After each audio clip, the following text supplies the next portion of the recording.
A very good morning once again, and many thanks for staying with us on the number one breakfast show in the country, Morning at NTV. We are very huge on first-hand information. Ladies and gentlemen, I last interacted with you on Friday 25th. It was June. Yes, not more than 700 people had died as a result of COVID-19.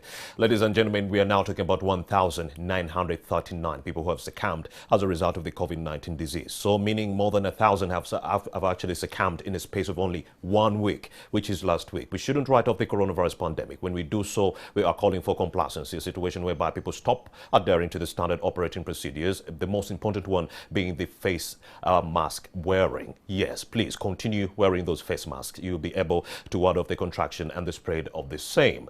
Now, we also do know as the COVID-19 pandemic wreaks havoc on your health, it is also impacting negatively on the household incomes of very, very many families. Now, the country is now in the third week of a COVID-19 lockdown, and the suggested distribution at 100,000 Uganda shillings relief package for at least 2 million Ugandans. That's what we are going to be talking about with David Kabanda, the Executive Director, Center for Food and Adequate Living Rights. We are also joined by Rehema Namaganda from FIAN, Uganda. Very good morning. Thank you for joining us.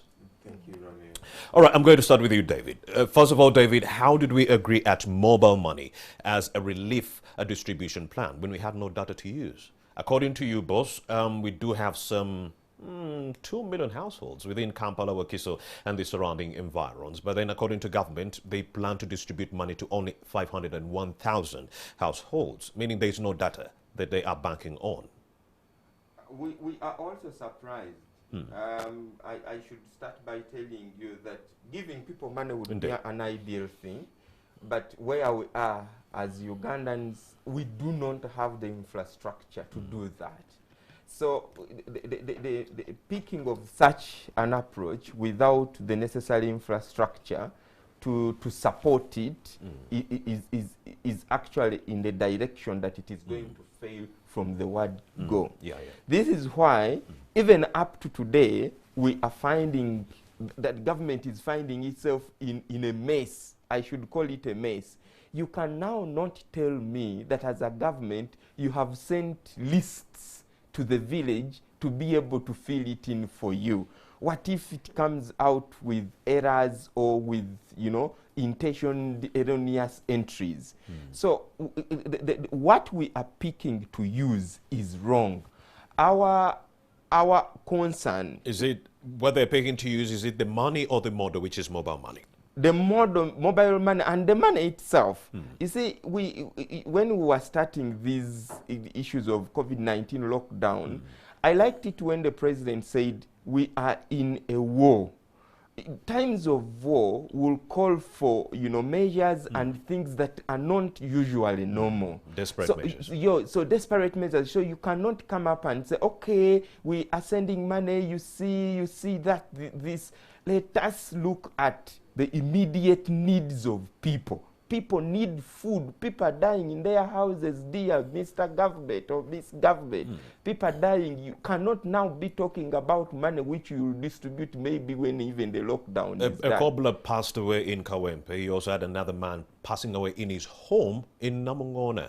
And we have also had reports, I come from the Center for Food and Adequate Living Rights, of parents running away from their own children. And it happens in times of war where someone is short of anything to do. So who is going to give these children mobile money? Do they even have phones? Indeed. Even when you talk about bank, is it Post Bank? Will they go there? So I think the thing that we would have done was we ought to have looked at what went wrong last year and maybe rectify that and be able to assist the people that are supposed to be supported. Essentially, Mr. Kabanda is talking about how best we can reach out to the young children who are actually manning the families without any adult within that home setting. Definitely. And we also have the elderly, we have people living with HIV. So government should be looking at this particular issue of livelihoods. How can people survive? Because this is what we are talking about. We are not talking about luxury here. We are not talking about people having money in their pockets. No,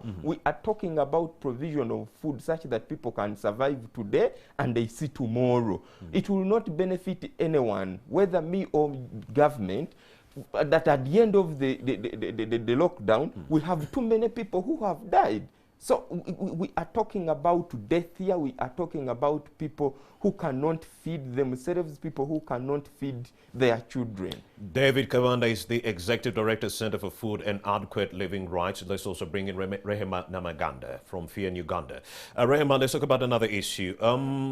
Largely, the vulnerable are the elderly, but they are not being considered within this bracket of the 100,000 K. What do you make of this? And also the women, we've not seen any targeting of the women, who are the majority within the agricultural sector. So expand more on that. Thank you. Yeah, a big question that we need to answer first is, who is vulnerable in this situation? Uganda has a vulnerability index. Why not refer to this? It has a number of categories of people that are considered vulnerable in the context of Uganda. We have the elderly, we have women and the widows, we have orphans and vulnerable children. Thank God those are on the list, at least. We have fishing communities. Those are also categorized as very vulnerable communities. So all these are not appearing on the list. Well, we can say, okay, maybe they considered vulnerability in context of the lockdown, people that were most affected. But this is not enough. Even you cannot say, for example, that all saloon owners are vulnerable. You cannot say that all tax owners or tax drivers are vulnerable. Among them, there are those that are most vulnerable. So we need to first of all, we needed to have guidelines to select who is going to receive this money. How are they going to receive it? And before we get to the issue of how much and whether it's enough. And I wanted to draw our attention also to the issue of this being a right. Is the government helping people, or are people actually entitled to this? Before we complain whether it's enough or not, we need to first ask ourselves, are we entitled to this? Are people entitled to this? Indeed. Food is a human right. Food is a right, and people are entitled to it. The government has not just a moral obligation to help, but it has a legal obligation to protect and to respect and to fulfill. Now, part of the fulfillment comes in at this moment when people are unable, because of circumstances beyond themselves, people are unable to feed themselves.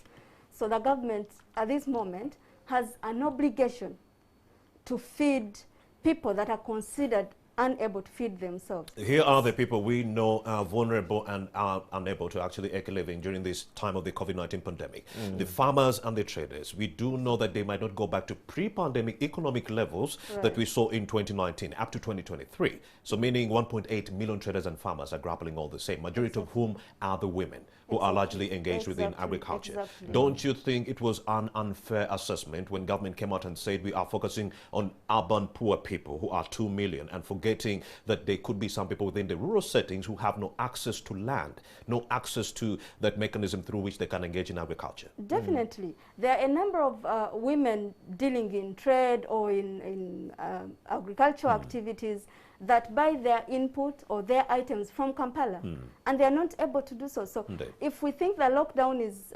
affecting only the traders in Kampala, it's definitely wrong.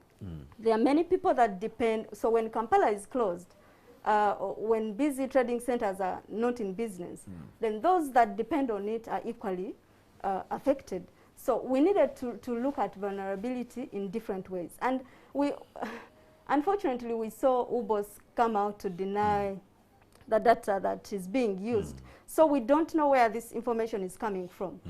We already have structures in place. We should use the vulnerability index. The OPM should be able to have this.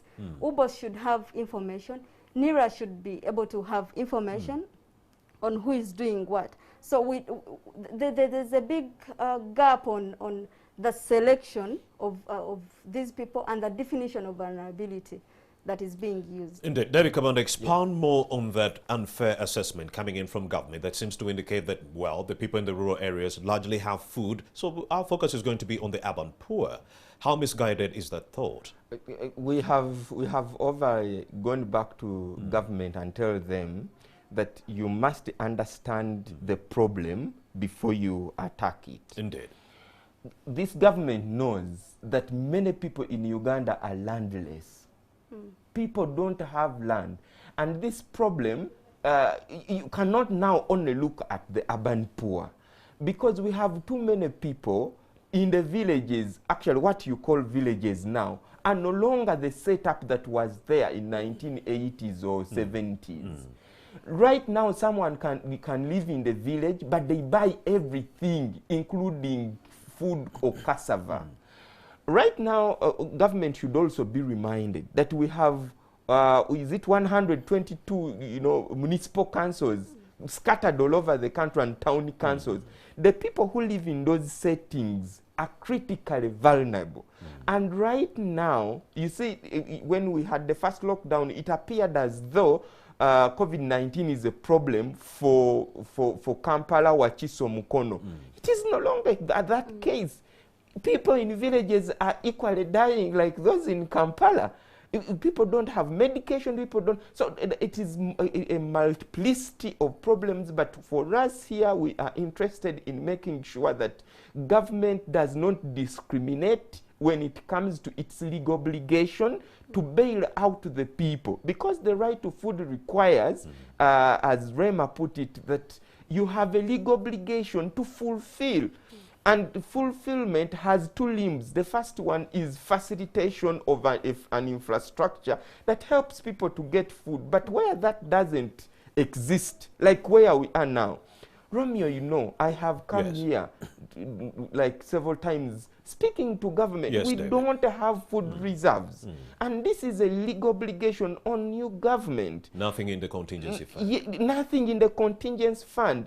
Parliament of Uganda has severally come out and issued out motions and resolutions that we must have strategic food reserves. It would be too easy today to Madame Nabanja, our Prime Minister, because if we had this infrastructure, she would be just saying, okay, for people in Gayaza, go to a place X. That is where you can access. And by the way, it shouldn't even be free. You can give people vouchers and they can access that food at low prices. But where that infrastructure doesn't exist, then you must provide food as a right.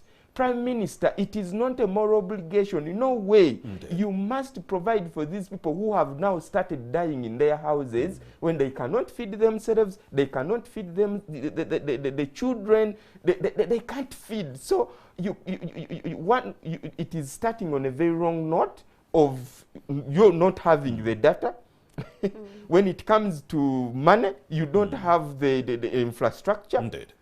When it comes to food distribution, maybe that would be better. Because right now, as some people are rightly saying, some people have gone back to their maybe villages and everything, and they are not in Kampala. If we had procured food, if we had brought U-boats on board to be able to taste the food, we would be now already giving people food. But maybe we would have given over 50%. And another thing that I wanted to bring out, Romeo, is last time when we had the lockdown last year, the target for government was 1.5 million households, although we also had problems some people didn't get. What is the yardstick today for OPM and Prime Minister to come up and say we are only going to give 500 people, 500 households, and up to now, ever since we went into the lockdown, we haven't seen anything. You see, I watched the Prime Minister saying, no, don't call this one Nabanja's money. But we have no choice other than to call it, and it is going to be a huge failure on the office of the Prime Minister if it starts like this. Because there is some kind of people, the public is now attaching everything to the Prime Minister. We have no choice, but it's because it is you who came up with this scheme, and we want to speak to you, and even directly, that you need to use technocrats in this, such that we don't discriminate people, we don't leave out people who are supposed to be getting the food. We know that too much can be done if the will is there.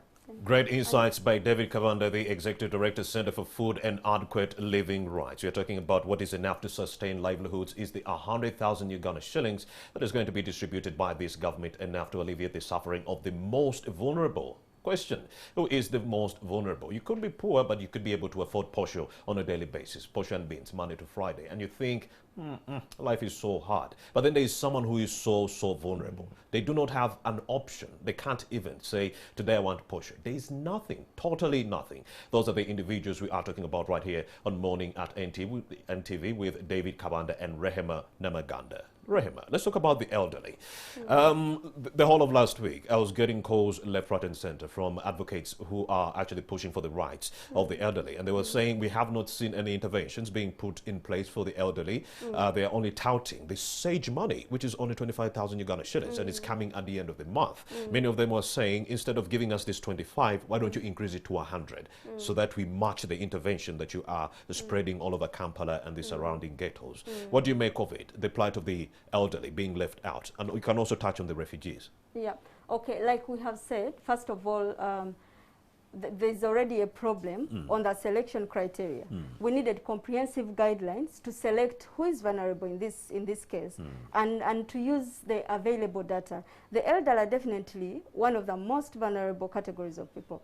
You are talking about the 25,000, which is only given to elderly people from 8 years and above at the moment. And how many people do we have of 8 years and above in Uganda? Indeed. Very few. And yet we have elderly people right from, well, our constitution says 60 years, but we have people of 50 years who are even more elderly than some people of 70 in other countries. So in our situation where we have only less than 2 million elderly people, we needed to support even people from 50 years and above with to consider them as vulnerable and support them not only in this situation but continuously. But the question is, I mean, it's not only the elderly. We have households headed by children. We have people living in fishing communities. We have widows and women who are not working. We have the people with disabilities. So there's a big problem in us categorizing who is vulnerable. And we because you have the people with disabilities are over 6 million. So how are you going to be able to ascertain that person X who is is vulnerable than person B who are also PWDs? Exactly. That's why I'm saying we have a vulnerability assessment tool as a country. We needed to first assess. We needed to have clear guidelines on how we are going to assess vulnerability, and then how we are going to give them this food and which kind of food. I wonder how we even got back to the mode of provision, to the cash. Because initially, like David said, we were giving maybe if I can give you that chain of thought, because I was talking to individuals within the NRM that was over the weekend, and I was asking them why the cash model, and they were saying it's simply because they wanted to skip the middleman. The middleman who was procuring the food in the last lockdown, which is in 2020, the middleman was actually faking the invoices. The middleman was giving us bad food, so they wanted to negate or remove that middleman with the cash. Exactly. Now that we identified the problem, we could as well solve it. We could eliminate the middleman without changing the mode of provision. I see. We could still buy the food. Government can procure this food themselves. And the issue was also the quality of the food. We could easily improve that. Because now when it comes to the main question of adequacy of the food, you look at the 100,000 given. Well, on the list, the breakdown the government provided had 20 kilos of posho. Think about 20 kilos of posho. UBOS gives us an average household in Uganda has about 5 people. Yeah, okay, I think the most recent is 4.7 or something. Let's say 5 people, 5 households. So if you give them 20 kilos of posho for 42 days, on average they have less than half a kilogram of posho every day. Indeed. So half a kilogram of posho, let's round it off to half. So half a kilogram, distribute it among 5 members of the household. The nutritionist will tell us that every day someone needs on average 2,000 to 300 to 3,000 calories a day. I think half a kilogram has about maybe 1,700 or 1,800 calories if we go in that angle. So definitely this food is not enough. But a big question also, is this money going to be used to buy food? So if we run away from distributing food and we give cash, and it lands of course, in a household. There are already rumors that the house heads, yes, the fathers, might drink all that money. Exactly, you have the point now. Yes. So this money comes on whose phone is it going to come? This house head. The household head, yes, who is in most cases the man. So he gets this message. By the time he discloses that we received money, he has already spent it. Probably he might be giving accountability. You know, the landlord was demanding 30,000, so I already paid that. And you know, I had a date there and I already paid 20. And I mean, if he has to hang out with his friends. And so the issue is, if we want, the most important issue here is food. We need to give people food in such a time of crisis. So giving money does not mean we are giving food. Rehemanama Ganda from Fear in Uganda, she's saying we should have continued giving people food instead of money. But then according to the sources I was talking to from the NRM over the weekend, they said they wanted to eliminate the middleman. The middleman had actually, yes, inflated the invoices. A kilo of posho is around 2,000 Uganda shillings. But guess what? A kilo was going for 5,000. Those are the crews within the office of the Prime Minister. They had put a kilo at 5,000 Uganda shillings. And it was not at the standard, the quality that we were seeking for. So that's why they decided this time around we are going to be sending out cash. But then the issue right now is, how are you going to be targeting who is vulnerable? How are you going to be ascertaining who is vulnerable and in which region? David Kabanda, let's talk about what is enough. The 100K. Would it be enough to help individuals alleviate their suffering within these 42 days? By Friday, we're talking about 14 days. So by Monday today, we're talking about 17 days into this 42-day lockdown. So what would be enough for our people? You know, I'll start by telling you, last 2 days ago, I was in my compound and I overheard a lady.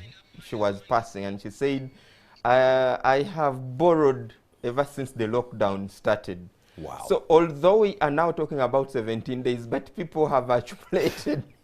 So by the time the money comes in this week, you're at zero, you're paying debt. So what we are talking about, that 100 is not enough, period. But of course, we are also reminded that we are in times of crisis. Whatever can come your way is much if you get something, perfect, but it can't be enough because it is too small. Some households are 9 people, 6 or 7. So you give them 100,000 for 42 days. David, it seems like whoever drafted these COVID-19 intervention guidelines was looking at many of the parts where there is food abundance, like Western Uganda.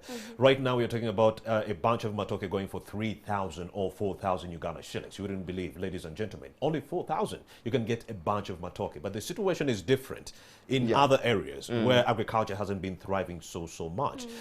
Go ahead, Dave. No, let me tell you, and this is what we've been always telling government, that if they handled food issues from a human rights angle, they would realize that we have 3 elements: availability, meaning that you would even help maybe transport food from where it is in abundance to places where it is scarce. But government has not ventured into that. And this is why we are coming back to them. Right now, we have the consumer price inflation index from UBOS, indicating that the inflation has gone up by 2% by June 21st. So if you look at this, I go into the same market to buy food. I know how expensive food is, especially in the urban setting, but also in the villages. Some people don't have, food. Food is very scarce, and we must make it available. But I wanted also to touch as we speak through. What next? What are we talking about? What do we want government to do? The first thing, before you ventured into doing anything, we needed to have the guidelines, at least put in the Gazette. This is public money. This is public finance. The Public Finance Act will be holding you accountable. You cannot start distributing money when we do not have a framework.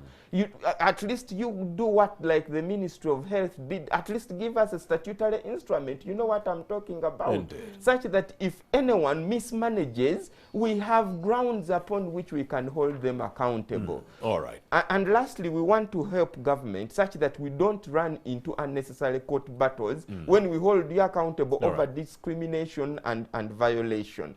this is what we wanted to get the government to do. David Kabanda, the Executive Director, Center for Food and Adequate Living Rights. He was not alone. We also did have Rehema Namaganda from FIA Uganda, with whom we were expounding on the issue of the 100K, the 100,000 shillings that the government is going to start distributing this week. Is it enough? And they are saying verifiably it is not enough and more needs to be done. Maybe switching the model and back to the food distribution that was actually largely banked on in the previous lockdown in 2020. Thank you very much, David and Rehema. And of course, you're still watching Morning at NTV. We have another conversation largely with Francis Muhire. He is an economist and a lecturer at Makerere University Business School. He shall also be joined by Mr. Moses Mushima.